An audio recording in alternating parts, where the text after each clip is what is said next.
that and think we're really several hundred years away from that before they are interested in any kind of open commerce. And I asked Billy, I says, why is that? And he says, well, evolution comes into play here. They're a lot older than we are. They're still physical. They still have children like we do. They still have to eat, but not very much. They only sleep perhaps an hour or two out of each 24-day cycle. They don't eat prepared meals any longer. They've extended their lifespan now up to about 1,000 years. So they're living in a much different kind of society, as well as the main difference, he says, is their mental. He says talking to them is like interrupting a monk in the middle of meditation or something. And then you find out the monk has an IQ of 1,000. You don't even know what to say to this person.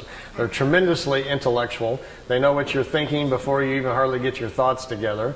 They are tremendously insightful about our emotions. And they look at us almost, not unkindly so, but almost more like in a lab experiment. Like we might look at, some ants or a horse or something. There's a vast difference between us intellectually and mostly morally. He says they've evolved to a point on their world where they live a lot different than we do. There's this very small population there. There's only around 400 million people on the world. We have 5.5 billion people here. If you've traveled around the world very much at all, this is a pretty crowded place. The planet itself looks like there's nobody on it when you fly up in the air a little bit. But then you go to our cities and we're all just standing on top of each other, aren't we? You'd think we would spread out a little bit and share the space, but of course that's not good for zoning laws or making money, so I guess we won't do that for a period of time. They have no major cities on their planet because, for one, they don't have economics like we do. They don't have government quite like we do either. They have more of kind of a wisdom system where they find the smartest people in certain areas and put them in charge of certain things. What a concept. Perhaps if we did that. Yeah. Remember 2 or 3 weeks ago when they were trying to get us to go bomb Iraq again, and they were all the signboards were out in front of the White House? Somebody was holding up a sign which really summed it all up for me. It said, "Smart bombs, stupid leaders." And I said that is the sign of our times right now. They're on the media trying to convince us to go over there and bomb a bunch of people and kill them again, And most of these people that are going to die, we're not at war with these people. They're scrapping for a living over there trying to feed their children.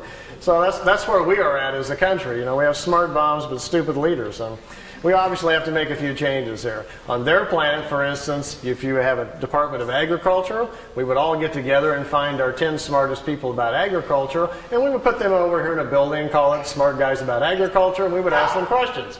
Well, we don't do that. Instead, we hire smart lawyers from South Carolina who just allocate funds for this and then take it back for that and stick it over here. Our whole government's based on shuffling money around, not about anybody knowing what they're doing up there. So if we would actually change our system to something like this, we may be on the beginning inroads to fixing some of our problems here. If you go to their world, it's seemingly very, very quiet. There's no cars. It's very peaceful. Billy says the people, for the most part, looks like either they're asleep or they're all in a trance. He says they're very, very mental. They communicate very openly, like in an open consciousness, like an open phone line. And he says there's something going on he didn't understand quite at first. He says, because we're not doing any of this. Imagine that all of us had become mentally so powerful that not only could we listen to each other's thoughts, but we got to the point where we could really honestly tune in with nature and understand it.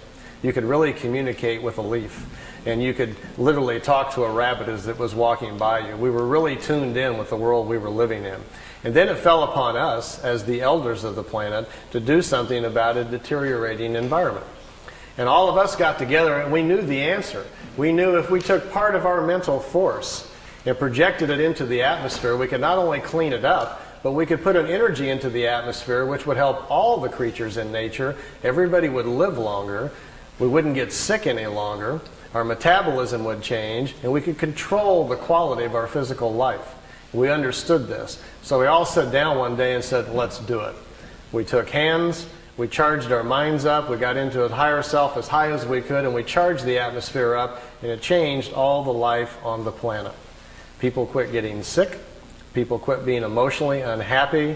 It stabilized the planet. The food started changing so that when you ate a small pear or a peach, you no longer got hungry. You didn't need to sleep as much because there's available energy to everyone. Everyone could tune into it to become educated.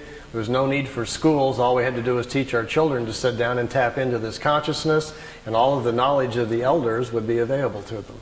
This is how they're living on their world. And they protect this mental environment. They don't let people from other worlds come and interrupt it and upset it.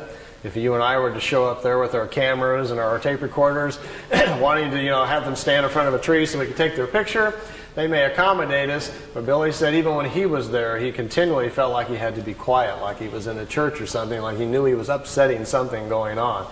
He says they don't like a lot of visitors because normally the visitors aren't tuned into what they're doing mentally. And it's looked upon like a virus or a sickness in the atmosphere when lower life forms come to visit.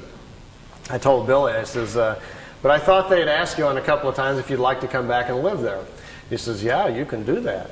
And I says, well, how would they do that? You being a much younger life form, or even me or somebody else, if we went to live there, I mean, they would let us do that? And he says, well, it's possible. They brought some people there. He says, they might put you in an out-of-the-way area. But he says, they have a way of redoing your thinking. They can fix your brain right up.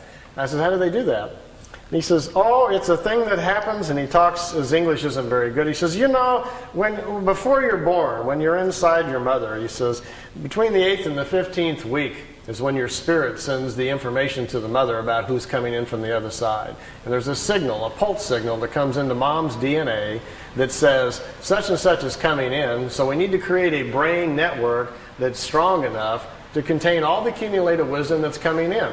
Now, once the brain is formed with mom's DNA and this new signal that comes in, he says, as the body begins to form, after about the 4th month, he says, when there is commitment, when the spirit is ready to come in and it looks like we've got to go here, we're going to have a full pregnancy, he says, then something happens in the acids in the brain. He says, there's a copy of all of your accumulated wisdom from all of the lifetimes goes into the brain and the acids in the brain. And that's what kickstarts, so to speak, your consciousness, creates your thoughts. That's why one child is so different than another when they come in. You got one that's screaming, wild, yelling, throwing fits. The other one's very quiet and smiling, just wants to watch television. This is what sets up your personality and your character traits when you come in. It's that initial download of your personality as you're flowing forward from lifetime to lifetime. It's your operating system that's coming into play. He says if you were to go to a Pleiadian world, they can transplant the acids in your brain and change you overnight. He says you even get choices, almost like designer choices. What would you like to be like? They can take the acids from other people's minds and so forth and put them into your brain, and it only takes about 24 hours and you are changed. You are, for the most part, it's high-speed injected learning. But he says the trade-off is you're no longer exactly you, because who we are as a personality and as a character is a large reflection of what we know, how we think, and how we act. And all that's going to change very, very quickly overnight. So you would have to be willing to put up with that. You're going to go through some dramatic shifts in personality, as well as your intellect is going to dash forward very quickly. So usually what they do is they kind of like pick out the style that you need. If you're a scientific person, lean that way. If you're a more nature person, whatever it is you might be leaning towards, they can give you these kind of injections, so to speak, slowly over a period of a few weeks and very gently change you into a different person. You get up to their speed mentally. And the nice part, he says, is as soon as you pass over, finish that lifetime, it carries forward. That wisdom carries